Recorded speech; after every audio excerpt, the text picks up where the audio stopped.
time for the mathematics news.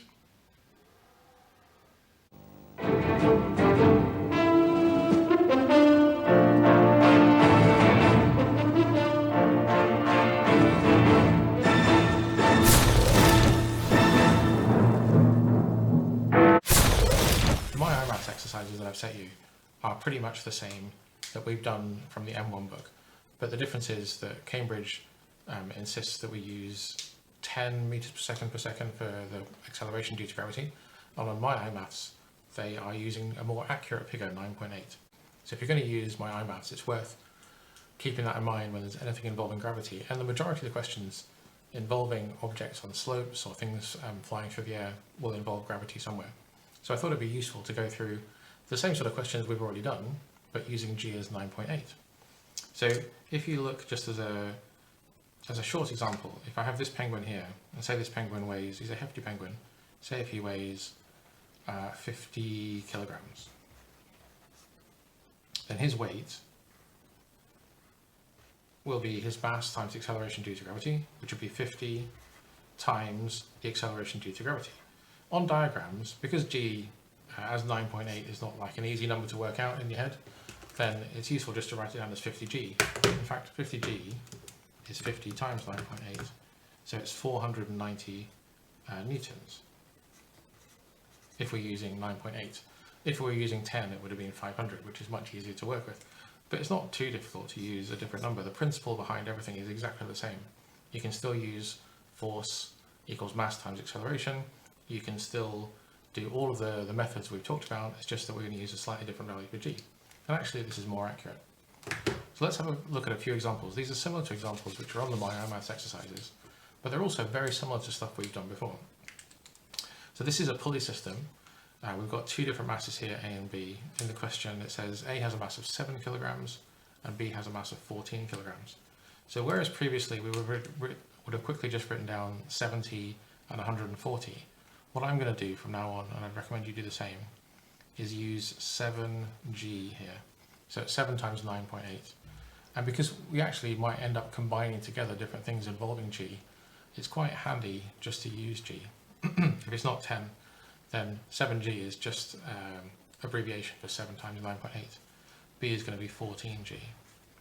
In this question it says the system is released from rest. What is the tension of the string and the acceleration of the boxes? So we're going to have tension going up this way, the same tension over this way. It's over a smooth pulley with a light inextensible string. And this one is heavier on this side, so it's going to go this direction. That one's going to go up, this one's going to go down. So that's going positive that way, that's going positive this way. And just like we've done previously, we can form two equations, find out the acceleration and find out the tension on the string. So we're using F equals ma. For B, it's going down the way, so it's 14G minus T is equal to the mass, which is 14, times the acceleration, which we don't know. This one, which is going up, we've got T take away 7G is equal to the mass times the acceleration, so that's 7A. And then, like we've done previously, the tensions cancel out if you add these two together. 14A plus 7A is 21A. So the acceleration of the system at the moment is going to be 7G divided by 21. Previously we just used 70, but now we're going to use 7 times 9.8. So you plug it into your calculator and you end up with 3.27 meters per second to minus 1, minus 2 for this acceleration. You can then take that and put it back into one of these two equations to find out the tension. I would say the easiest one would be to use this one. So T is equal to 7 times the acceleration plus 7G. So the tension is equal to 7 times 3.27 plus 7G. And whenever we write G, now we're talking about 9.8, so you just use 9.8 in your calculator. And that comes out to be 91.5 newtons. So really it's very, very similar, but I would advise you to use G here. And if you're using an even more accurate or a different value of G, if you're on the moon and the value of G was smaller, then this calculation would be the same, and you can put the G in later. But this is especially helpful to use a G here and here, because you can then just quickly combine them together. You only have to type in the 9.8 once later on.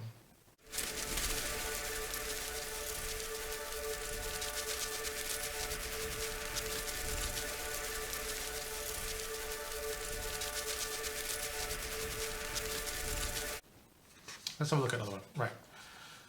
One of the questions on the MyIMath exercises involves a lift. And I thought it'd be worth me talking a little bit about lifts because it's not something we've talked about before, but it is really just an F equals MA question. It really depends on the question, how it's phrased, how you treat it. If they talk about a lift, they might be talking about the entire lift. So this is my simple diagram of a lift here. We've got here a cable that's hanging from the ceiling, and there's going to be tension on that cable. There's going to be weight of the entire lift. So if this, say that box there is representing something in the lift to a person, say if that person weighs, I don't know, 80 kilograms, the lift itself will weigh something as well. And so if a question is talking about the entire lift, then we can use the tension and the weight of the lift in F equals MA and form an equation. So this could be the weight of the entire lift. Let's say the mass of the lift, including the people, is going to be, I don't know, 700 kilograms in total. So that's the lift plus the people. There's only one person, but in total we've got 700 kilograms. So if I was looking at this, let's say if it was moving up with an acceleration of 2 meters per second, I think that'd be quite fast for a lift. If it's going this direction, and we can form F equals MA, we've got the tension going up, we've got the weight of everything pulling it down, which would be 700 times G, equals the mass of everything, which is 700, times the acceleration, which is 2. And from that, we could work out the tension on the cable. So if they're talking about the entire lift and the people, we can do F equals MA on everything. The weight of both of those things together, we just treat that as one big lump, and there's tension on the string. But you do get questions, and the one in the MyIMath exercises particularly focuses just on the person. And if they're just talking about the person, then you don't need to worry about the entire lift. You're just talking about the person in relation to the floor of the lift. So a separate diagram of just the person would be 80 kilograms for that person. They've got to weight themselves. That green's a bit light, maybe use a dark green. The weight of this would be 80 G. It doesn't matter that they're in a lift which is heavier. If you're talking about the forces acting on the person, you've just got the weight of the person on the floor of the lift. The lift itself happens to be moving. Let's say, I don't know, that's 2 meters per second again. But you've got a normal reaction force on the person. You don't have to worry about a normal reaction force up here because this lift is moving. It's hanging by a cable. It's not sitting on the floor. There's no force being exerted by the floor on the lift here. It's hanging from a cable. But if you're just zooming in and looking at the person who's standing on the lift floor, there's the weight of the person and there's the normal reaction force which is going that way. And things change depending on whether the lift is going up or down. And I'll show you an example of that in a second. But here, if it was travelling up that way, it would be the normal reaction force minus the weight of the person, which would be 80 G, is equal to the mass of the person times the acceleration. And in this case, that means that the normal reaction force is going to be 160 plus 80 times 9.8. So when you're in a lift and it's sort of pushing up, or you're going up in a lift, you actually feel heavier. The force exerted by the floor of the lift going up to make sure you don't go through the bottom of the lift, that would be awful. Makes you feel heavier if you're going up. And if you're going down the way, then you would feel lighter. 160 plus 80 times 9.8. So you get 944 newtons in this situation. That's the force which you actually feel when you're in the lift as it's going up quite quickly. Your weight is only, not yours, but somebody's weight is only 80 times 9.8, which is less, it's 784. So the weight of the person is 784, that's 80 G. But the actual force that you feel, the normal reaction force, is 944 because it's accelerating upwards.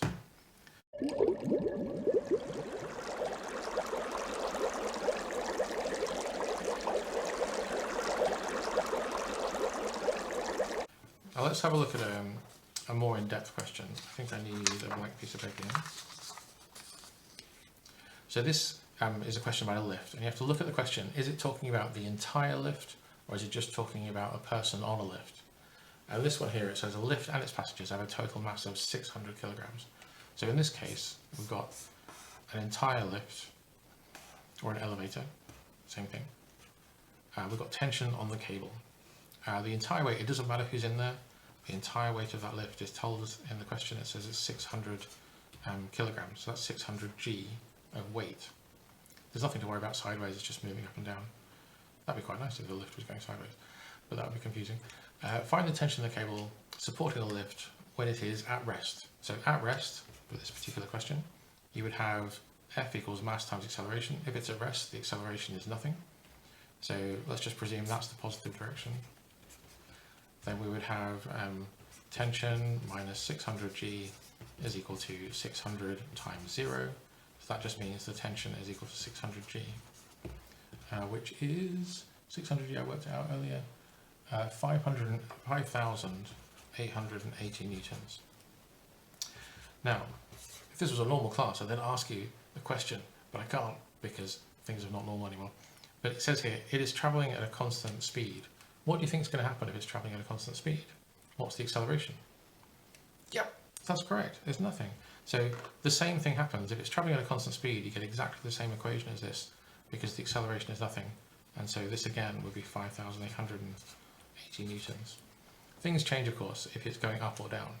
So in part 3 here, I said, what is the tension on the cable if it is accelerating with 0.6 meters per second up?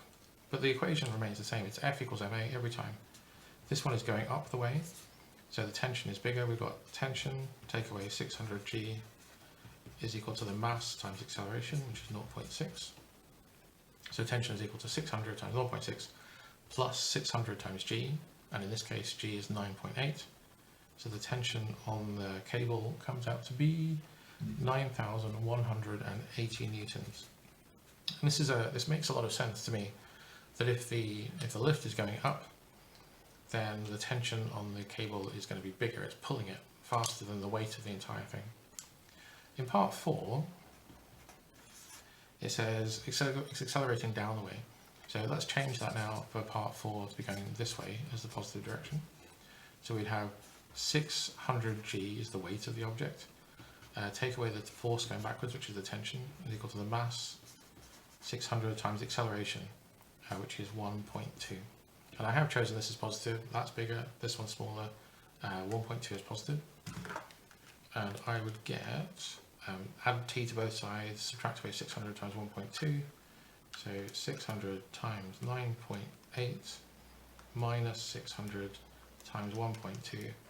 I get the tension is equal to 5,160 newtons.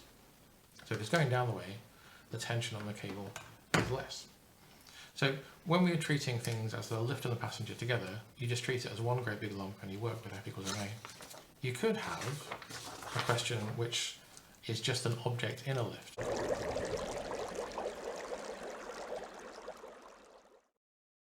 So here we've got a large chicken, which is in a lift, but you don't need to work out anything involving the lift's weight. We're just dealing with something that's moving on the floor of the lift.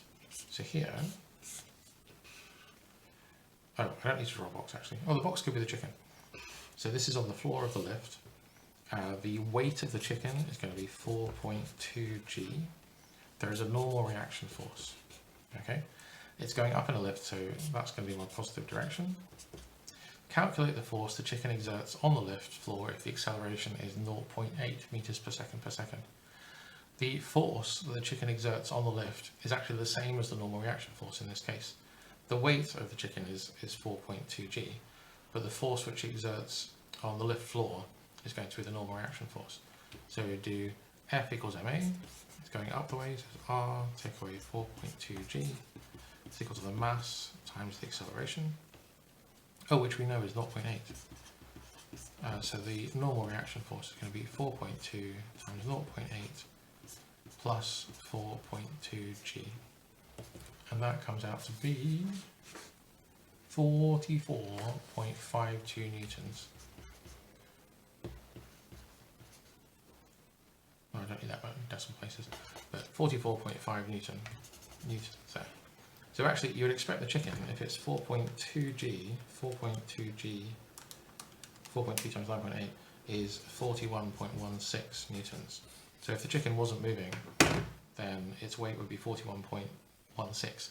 But the normal reaction force, which is the force the chicken exerts on the lift floor as it's accelerating, is 44.5, bigger than the weight of the chicken. And that's because the lift is going up, and so the force that the chicken exerts on the floor is slightly bigger. If the whole lift was going down, it would be the opposite way around. Great.